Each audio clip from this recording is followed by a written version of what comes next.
Welcome to the Beyond Belief series, where we're taking a soulful look at the Bible. Here we explore our divine existence and get real about the conversations we were once afraid to have. This is esoteric insight, truth-telling, and honest self-investigation.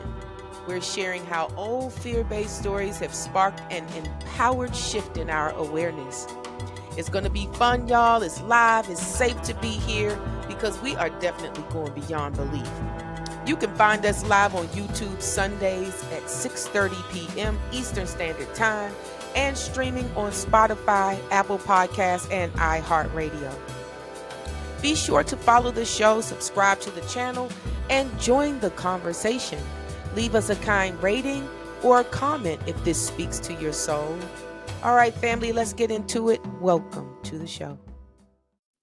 Hello, everybody. Welcome back to the show. Hey, Da'vette. Hello, my friend. How are you? How are you? I'm doing so very well. Welcome back to the show, everyone. This is our Beyond Belief series where we are taking a soulful look at the Bible scriptures, and we are viewing these Bible scriptures through an esoteric lens. And let me tell you, Da'vette is giving us a fresh new perspective about the Bible. She is a mystic channel, and I am so happy to have her on my show, co-hosting this show, because aside from the fact that she is a bridge walker between the other side, right? The other side of the veil, she is so intelligent. She is so gifted, and she is exactly what the Fear to Freedom Project has been looking for. So I am so glad that you are here with me on this show. Thank you so much. And listen, if this is your first time tuning into the Fear to Freedom Project,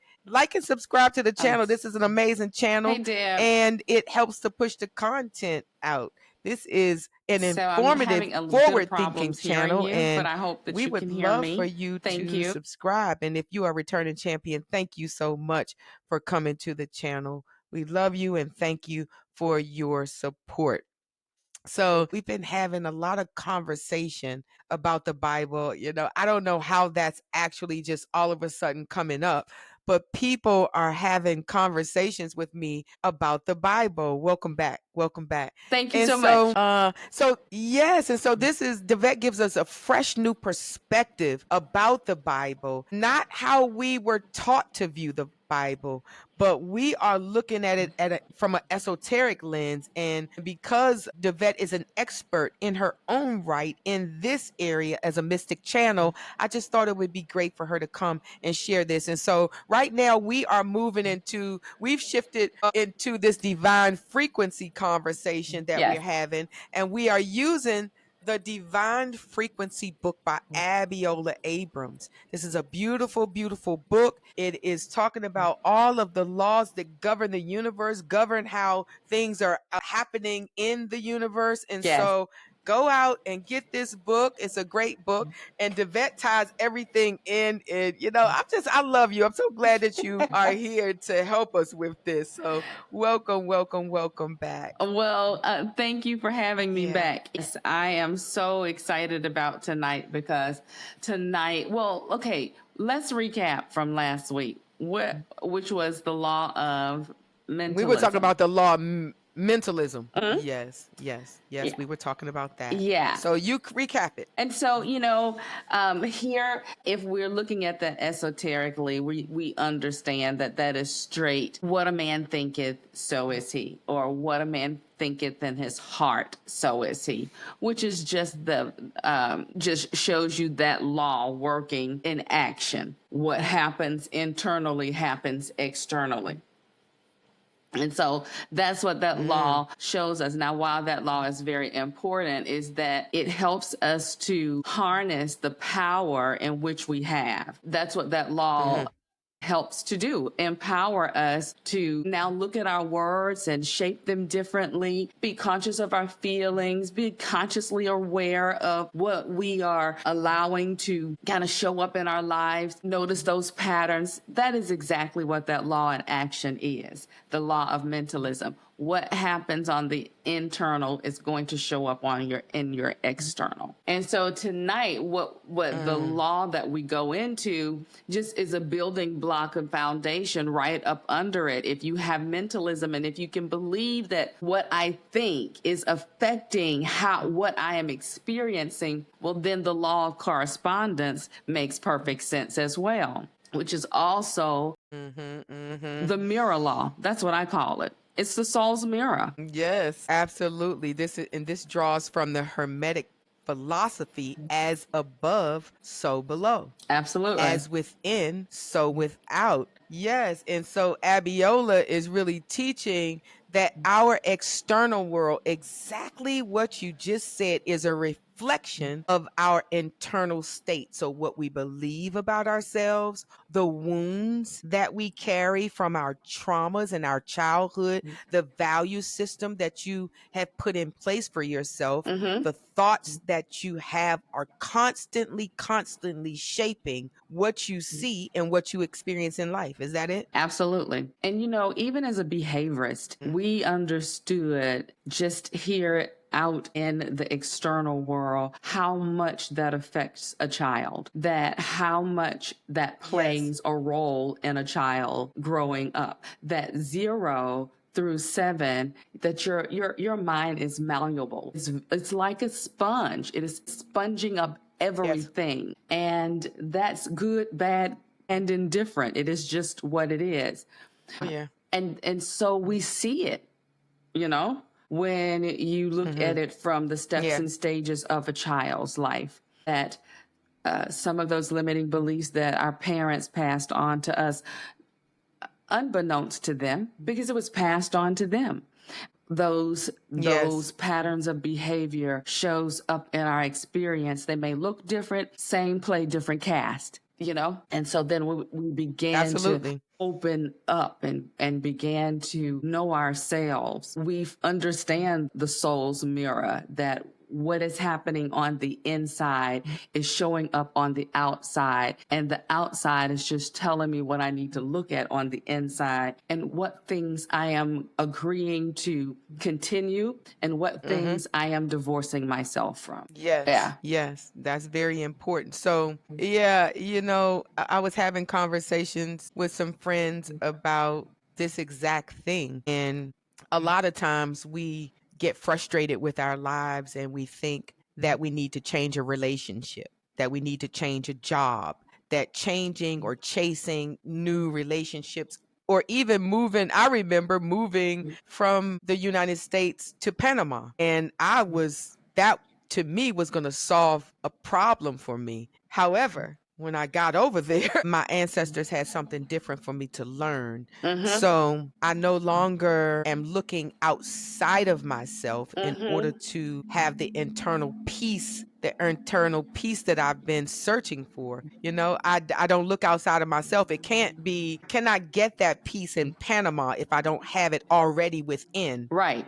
If you don't have it in the inward Panama. I cannot in the inward Panama, right? So I cannot look for a new job if I don't have it inside. I'm not going to find it at a new cubicle. I'm not going to find it in a new office. I'm not going to find it in a new relationship. It's all going to start within my own self. That's really important. What scripture? Is there a scripture that ties to this Hermetic law philosophy? As far as let me see.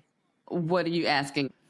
That says, so that's up on the screen for everybody. Proverbs 27:19. Yeah. And it says, as water reflects the face, so one's life reflects the heart.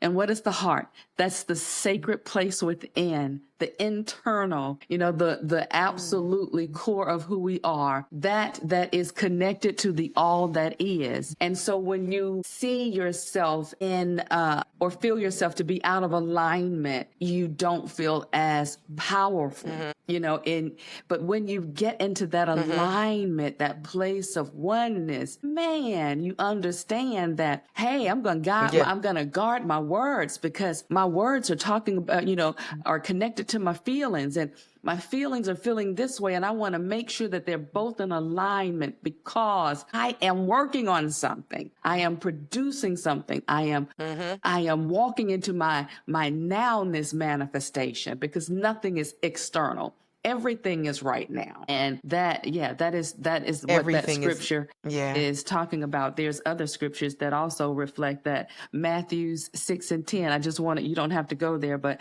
thy kingdom come, thy will be done is That will be done. Yeah. Yes. yeah, as it is in heaven, and that's Matthew 6:10. And then one of my favorite is as Luke 17:21. And it says, the kingdom of God is where? Within you. So everything you need, that's what this law is saying, that if you desire something, you just have to believe it, speak it, allow it, Yes. and Yes, then I totally it agree. I flows. love that we are looking at these laws and looking at the Bible and having this conversation because it's very helpful for me as well. Mm-hmm. And sometimes when I feel blocked, when I feel stagnant, now I don't look outward for healing. I look to my divine source, which is inside of me. So everything that I need in order to unblock myself, to get myself unstuck, I invite myself now to take a look inside. And to the audience, this is a spiritual self-responsibility. That's how I look at it. It is, you have a responsibility to yourself spiritually, right? It's not to blame anyone for what's going on in your life, but really to take responsibility, for what you're thinking, for what you're holding to be true with inside of yourself. And so this is where the shift really begins, though. When you know this, when you can actually say this is what it is, internally you're taking a look at yourself, at your own power inside. I think that's where the shift really takes place, is inside. I wanted to ask a question to the audience, and this is also for my listeners because Da'vette talked about it being a mirror. What mirror is your life holding up right now? So if you put a mirror up to your life, what mirror is holding up to your life at this moment? What are you reflecting outward? That's a really good question. What do you think? Yes. What do you Can you answer that question? What am I, for my own personal, my mirror is reflecting peace. My mirror is reflecting right now in my life a connectivity that I haven't had in the longest. I feel the oneness. I'm really living the law of oneness right now for me. Yeah. Yeah. What And about you? what's being reflected in my, if I think about it, the mirror that I'm holding up, it is a lot of creativity, what's being reflected. And I love that because I did not know that I was creative, but I am the creator. You see? You are. I am the creator. Yes. Yes. So I thought that creative people in my head, creative people were people who were artsy, who could sing, who could draw, who could dance, because my sister was that way. Yeah. And so, being young and comparing myself, I'm like, well, dang, I can't sing, so I'm not a creative person. That is not true. We're creators. We are creating all the time. Yeah. All sorts of things. Our reality is what we're creating. So Absolutely. if I was to be able to hold a mirror up to myself, I would see a lot of creation. Yeah. That's going on. I feel like I'm in that space of creating all that I want because I know that I can now. Yeah. Yeah. I definitely am in that creative space. Mm-hmm. If I'm holding up a mirror, of course, I'm seeing a lot of peace and quiet. I'm finding a lot of self-assurance in my own voice. And it's reflected back to me. I'm trusting myself more. things, areas that I still need to work on that feel sore and I can react to, those are teaching moments as well, you know. So if I run into them, when I brush up against them, and if I'm out of alignment, I use those as teacher moments to help me reconnect to my voice and not to discourage me from or scorn me because I didn't listen that time. So the mirror that is reflecting my inner journey is that I'm being more compassionate toward not only myself but to mankind. Yeah. That's really good. Self-compassion and compassion for the world. It does start within, though. I was talking to one of my sisters today. Everything starts within. So we are conditioned to look externally and to also to give so much to others. We are conditioned to nurture and to take care of others, but we forget to take care of ourselves. So all of this internal work that we're doing is important for us to show up for humanity, to show up in a way that we can support other people. And I'm talking about that humanity that died and didn't get to fulfill their promise. Our ancestors. Our ancestors? Because you are them. We get to show up and do what could not be done on a level and scale that they could not even imagine. And so, and that is the greatest responsibility to your own self, to be able to love and share compassion on yourself that mankind, when you were alive, when some of our ancestors were alive, could not be given to them, And now I get to live it for them. You damn Skippy, I'm going to show up. You damn Skippy, we are showing up for ourselves today. I love this.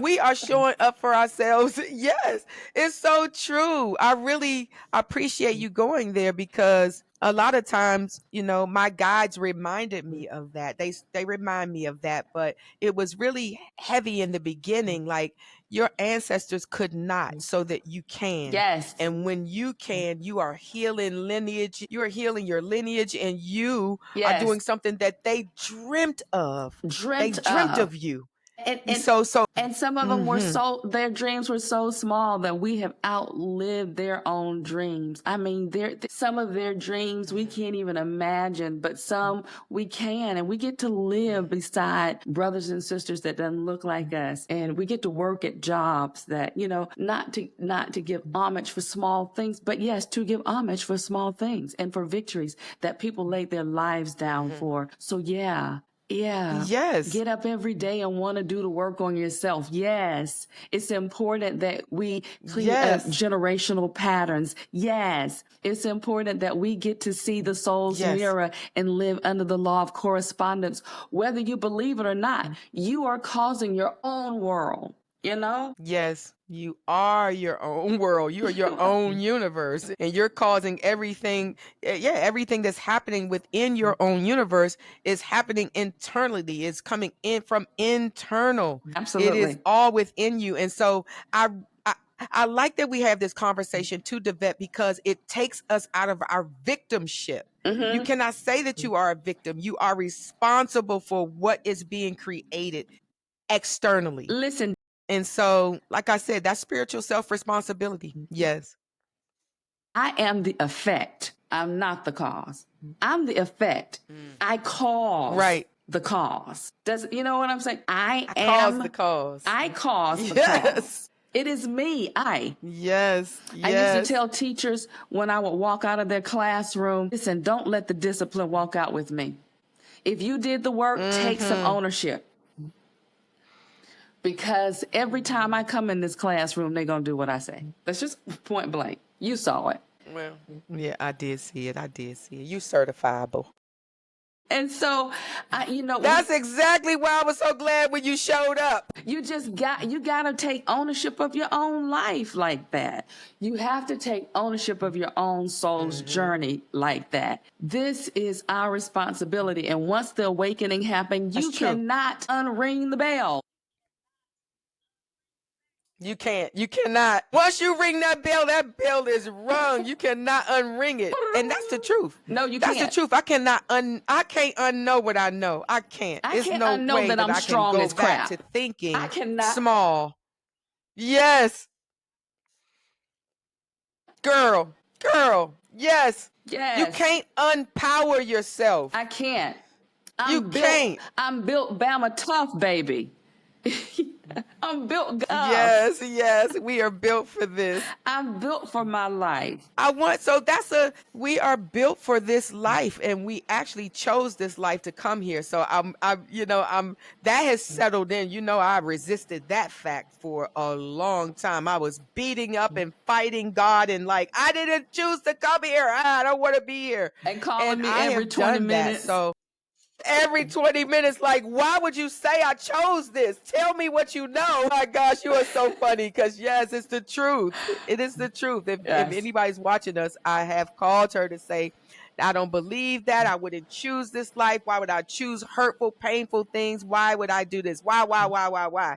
And it wasn't until I stopped saying why, I stopped resisting, and I surrendered. Yes. God knows I surrendered. Yeah. And that surrendering has led me into my knowing that what is happening is truly true. About I take full responsibility for it.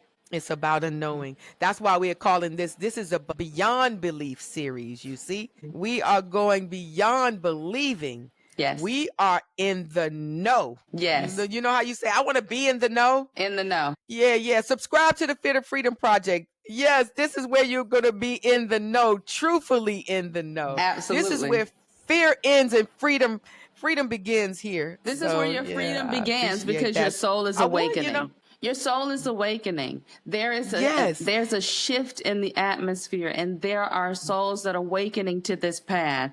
And there's just no way you can close your eyes and act as if it's not happening. And that's a great place to be. It also can feel confusing. It also can feel alienating. But you're not alone. You have a community, and it is people like us, like-minded individuals that are here to help to usher in and awaken souls to their destiny. All of us, as you say so eloquently, we're walking each other home. Yes, we are walking each other home, and I love that. This is the law of oneness. We haven't got there, but all of us are one. We come from one source, so why would I not want to walk you home? So I love that we do that. And something else I would like for the audience to take a look, if you are having some internal, external dissonance, something you can start to do is to look at your life as a mirror. Look at your relationships. Look at your money flow. Look at your health. Look at your emotional landscape and all of the feedback loops that come with that. And instead of reacting to those challenges, take a pause and ask yourself, what is this reflecting back to me? Don't get bent out of shape. Don't get angry. Don't get stuck. Don't. Ask yourself, start doing some self-investigation. What is this reflecting back to me? And then you can see, to get yourself into internal alignment, you can ask yourself those questions, I feel like. Yes. You can also do some meditation. You can journal. You can also do some energy clearing. You can also, you can book some time with Da'vette. She is a mystic channel. And so if you want some one-on-one time, then you can also just write to the Fear to Freedom Project.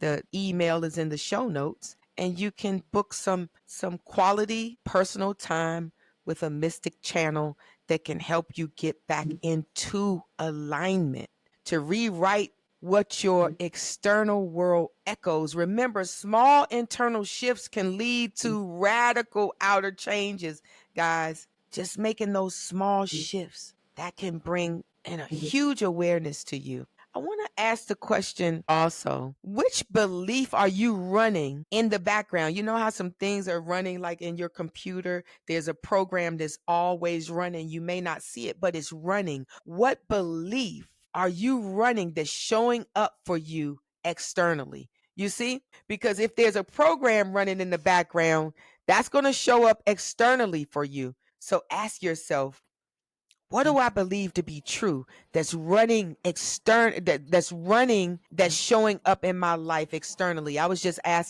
posing a question to the audience. What belief are they running that shows up externally?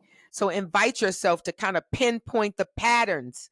Yeah. Is it some scarcity patterns? Is Yes. it some comparison? Are you comparing yourself to someone? Is it self-doubt patterns? You have to explore your internal origin to see where these patterns are showing up for Yes. yourself. Absolutely. Absolutely. You have to do self investigation. And when you don't know what to ask your body, to your soul to talk to you. You can listen. Sometimes we just have to work on listening. What are you trying to say to me? Yes, Da'vette. Try to listen. Try to listen, and Yeah. not like you're listening to the TV, but listen internally. You have to get real quiet. And really, another thing, this is about trusting yourself too. Trust what you hear. That's the thing. We think that we know what we want to show up for ourselves. We know the questions that we ask, and we're asking very surface questions, guys. But if you start to listen to your soul and trust what your soul is saying, it's all going to be for your highest good. Your soul is not going to tell you anything that's not loving and true. If you hearing something that's not true that makes you feel okay, that's your ego. That's your ego. I'm telling you to listen internally to your soul, not your ego, right?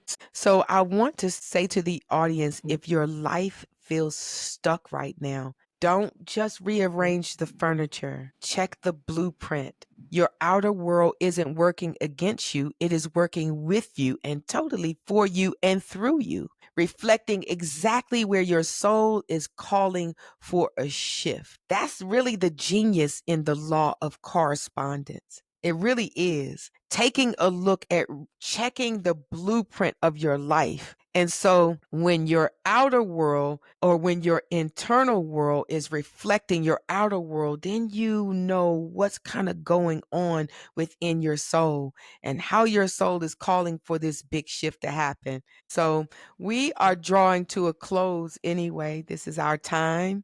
And we thank you so much for joining us for our Beyond Belief series. I hope that there's something in this conversation that was stirred up in your soul, is brought you closer to your oneness, knowing your divine oneness. You are never separated from source, ever. You and source are one. So I hope that resonates with you. And we will be back here, same time, same hour next week, talking about another law. And I want you all to know that the author of this book, Abiola Abrams, she is my coach, and she is going to be showing up here on the Fear to Freedom Project to talk about what were you thinking when you wrote the divine frequency, and to answer some questions for us. So, I thank you so much for tuning in. Thank you for coming to the show, and we will see you again next week.